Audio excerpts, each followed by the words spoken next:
नमस्कार मित्रांनो, तोही रे माझा मितवा या मालिकेच्या पुढच्या भागामध्ये आता ईश्वरी एका संस्थेमध्ये आलेली असते आणि रमाकांत राजशिर्के यांचा फोटो मात्र तेथील ती आता त्या कर्मचाऱ्यांना दाखवते आणि म्हणते की हे बघा, मी या साधूबुवांना शोधण्यासाठी आलेले आहे, हे मला कुठे भेटतील. तेव्हा आता ते जे कर्मचारी आहे तर ते मात्र ईश्वरीच्या हातामध्ये तेथील यादी देतात आणि त्या यादीनुसार तुम्हाला आता ह्या यादीची मदत होईल आणि तुमचे जे कोणी साधूबुवा आहे तर त्यांना शोधण्यासाठी मदत होईल. आणि तेवढ्यात आता ईश्वरीला अर्णवचा कॉल येतो. अर्णवचा कॉल उचलून मात्र ईश्वरी विचारते की बोला ना सर, काय म्हणणं होतं. त्यावरती अर्णव तिला विचारतो की मी सिंदूर तुला कसं प्रपोज करून घ्यायला आवडेल. त्यावरती आता ईश्वरीला आश्चर्याचा धक्काच बसतो. ईश्वरी सर म्हणते की सर काय बोलतात, आणि ईश्वरी आता लाजत असते, ती काही उत्तर देत नाही.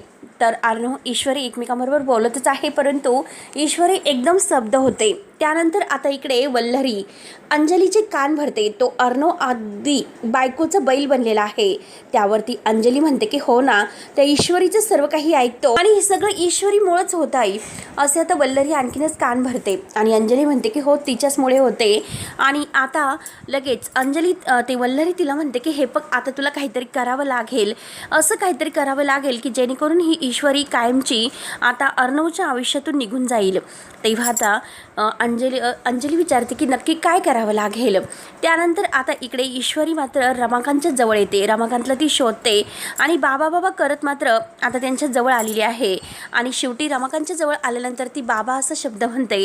बाबा असे हाक ऐकल्यानंतर आता रमाकांतला फार मोठा धक्का बसतो. तेव्हा मित्रांनो, पुढे नक्की काय होईल हे बघायला विसरू नका. तोपर्यंत धन्यवाद.